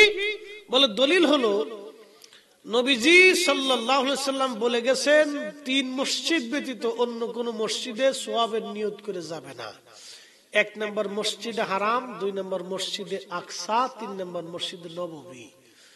কারণ মসজিদে হারামে 1 রাকাত নামাজ পড়লে 1 লক্ষ রাকাতের সওয়াব, মসজিদে নববীতে 50,000 রাকাতের সওয়াব, মসজিদে আকসায় 25,000 রাকাতের সওয়াব।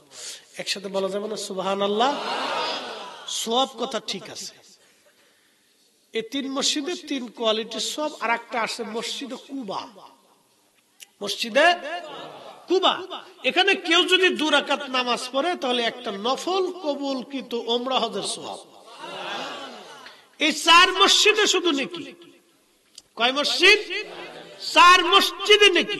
মসজিদে কুবাতে কেউ যদি 2 রাকাত নামাজ পড়ে মসজিদে কুবার একবার দরজার উপরে ইবনে মাজার সহিহ হাদিসে লেখা আছে, আল্লাহ রাসূল বলেন তাহলে তার আমলনামাতে একটা কবুল ওমরা হজের নেকি আল্লাহ লিখে দেয়। তাহলে এই 4 মসজিদে হলো নেকির উদ্দেশ্যে, বাকি কোন মসজিদে নেকির উদ্দেশ্যে যাওয়া যাবে না। অতএব নবীজির রওজা যেহেতু মসজিদে নববীতে, অতএব তোমরা নবীজির রওজা জিয়ারতের নিয়ত করবা না, মসজিদে নববীতে নামাজের নিয়ত করে যাবা। রওজা নিয়ত জিয়ারতের নিয়ত করে যাওয়া হারাম এবং শিরক। ওরে সর্বনাশ, আগে আপনাকে সওয়াব দেখাইছে, পরে আপনারা হারাম আর শিরকের বেদাতের ভয় দেখাইছে। এই ভয় দেখে এই সওয়াবের কথা শুনে আমার দেশের বহু পাগল ওই দলের মুরিদ হইছে। এই সব কটা গিরগিটির জাত। এই ঠিক আসতে গেলে ঠিক জোরে কইতে হবে, জোরে বলেন। এই সব গিরগিটির জাত। ওরা যারা ফতোয়া দিছে এটাও গিরগিটি, ওদের কথা যারা শুনে যারা আমল করছে এটাও গিরগিটি। এগুলো সব গিরগিটির সাউ ছেলেপেলা, গিরগিটি। বাটাম চালান খালি নাকি? শোনেন, আপনাদেরকে আজকে কই, এখন আপনাদেরকে যুক্তি দিয়ে যাই। দলিল একটু পরে দিচ্ছি, একটু যুক্তি দিই। আপনার তো সওয়াবের দরকার, তাই না? এই বাঘাবাড়ি আজকে এখানে মাহফিলে ঘোষণা দিল, এই মাহফিল ওরা কারা করতেছে, নুন্দা পশ্চিমপাড়া যুব সমাজ, এই সুন্নি সংগঠন। ওরা বলল যে আমাদের এখানে মাহফিলে আসলে আমরা তোমাদেরকে প্রত্যেক জন প্রতি 500 টাকা দিব। আর একটা মাহফিল মনে করেন যে শাহজাদপুর ওই সিএনজি পাম্পের ওখানে হইতেছে, ওরা ঘোষণা দিল আমরা এখানে মাহফিলে আসলে 1000 টাকা করে দিব জন প্রতি। লোক কোনটাই বেশি হবে? 1000 টাকা বেশি। পাগলও লাভ বুঝে। পাগলে কি তা লাভ বুঝে জানেননি? আমরা রাত্রিবেলা চলি হরেন মারলে পাগল আস্তে করে রাস্তাটা সাইড করে দেয়। তার মানে পাগলও জানে না শুনলে আমি গাড়ির নিচে পড়তে পারি। বুঝতে পারছেন? ও মৃত্যু থেকে পালানোর চেষ্টা করে, হেও চিন্তা করে যে আমি সরে যাই, নাহলে বিপদ আছে। তো বুঝে নেবার তো পাগলেও লাভ খুঁজে। বহু পাগল আছে দেখবেন টাকা ছাড়া আর কিচ্ছু বুঝে না, টাকা দিয়ে যা, দে টাকা। ওরে পাগল, তুই সবকিছু এত পাগলামি করিস, টাকার বেলায় পাগলামি করিস না, কারণটা কি? তার মানে যে পাগলের টাকা চিনে বোঝা গেল এটা অরিজিনাল পাগল না, এটা টাকার পাগল। বুঝতে পারছেন? এরকম শয়তানও কিছু আছে, পাগলের বাপ ধরে টাকা পয়সা কামাই পরে গাঁজা খায়। আমার দিকে তাকায়, এগুলোর বাটাম চালান মেরে দিতে হবে জায়গা মতো। পাগলের পাগলামি ছুটে বলতে পাগল বাইরে, ওর পাগলের পাগলামি ছুটে দিতে হবে, এটা শয়তান, এগুলো গাঁজা খায় যায়। আচ্ছা আমার দিকে শোনে তো মনোযোগ দেন। তাহলে ওই জায়গার সব লোক গেল, কারণ কি? ওখানে গেলে 1000 টাকা 500 টাকা বেশি। আপনার যদি নেকের দরকার হয়, আজ থেকে 500 বছর আগে মদিনার থেকে মানুষ হাইটে যেত, মক্কা থেকে 400 মাইল দূরে হাইটে যাওয়া বাড়ির কাছে কষ্ট না, অনেক কষ্ট। কি কথা কর না কেন? আচ্ছা 400 500 600 800 1000 বছর আগের মুসলমানরা মক্কায় হজ করে মদিনা হাইটে হাইটে যাইত, এত কষ্ট করে রোদ্রে পুড়িয়ে, আহা কত কষ্ট করে তারা মদিনাতে গেছে। যদি তারা সোয়াবের নিয়ত করে যেত, সোয়াবই দরকার ছিল, তাহলে মক্কাতে 1 রাকাত নামাজ পড়লে 1 লক্ষ রাকাতের সোয়াব। সোয়াব দরকার হলে তো মক্কায় বসে বসে সোয়াব পায়, তো মদিনায় যাওয়ার দরকারটা কি? এই কথা কর না কেন? সোয়াব যদি দরকার হয় হাইটে হাইটে 400 মাইল দূরে মদিনায় যাব কি জন্য? মক্কায় তো 1 লক্ষ রাকাতের সোয়াব পাইতেছে। তার মানে আশিকের রাসূলরা মদিনাতে সোয়াবের আশায় যাইতো না, আমার রাসূলের আশায় যাইতো। কি কথা কর না কেন? ওরা আজকে যারা বেদাত আর শিরকের ভয় দেখাইতেছে সব গিরগিটির দল।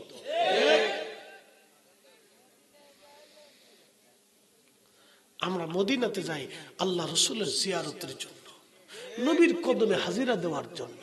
কি কথা কর না কেন? মসজিদে নববী দিয়ে কি নবী না নবী দিয়ে মসজিদে নববী কোন?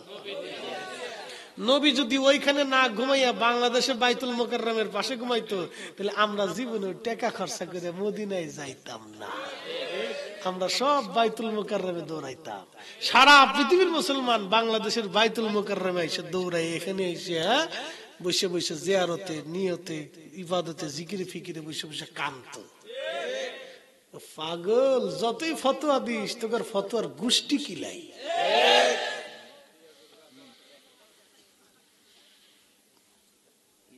এরকম গিরগিটি বাংলাদেশে ভরে দিতেছে দিন দিন।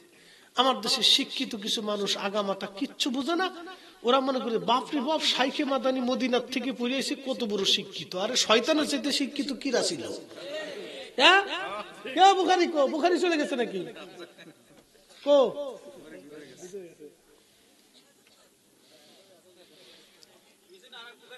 কো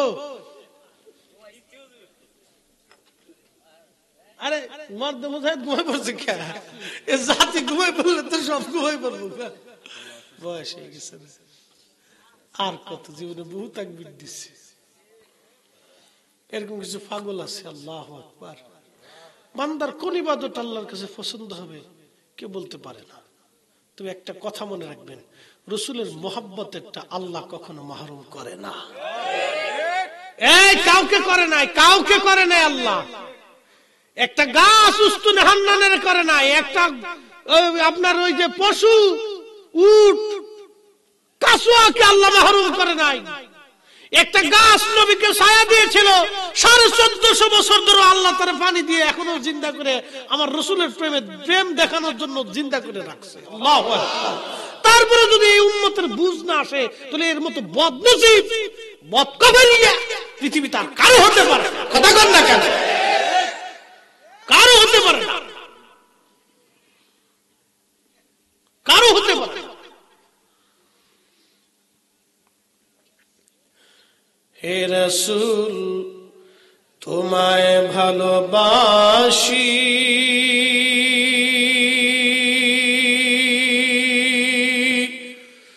অন্তরে শুধু মুখে নয়, জান্নাতের আশায় নয় হে রাসূল, জাহান্নামকেও ডরি না। তোমায় পাওয়ার আশায় মন ছুটে যায় মদিনায়, তোমায় পাওয়ার আশায় মন ছুটে যায় মদিনায়, এ আশিকে দিদার দাও না, আর দূরে থাকিও না। হে রাসূল তোমায় ভালোবাসি, অন্তরে শুধু মুখে নয়, জান্নাতের আশায় নয় হে রাসূল, জাহান্নামকেও ডরি না। এসেছেন যত নবী সকলের ইমাম, সালাম নবী তোমায় হাজারো সালাম।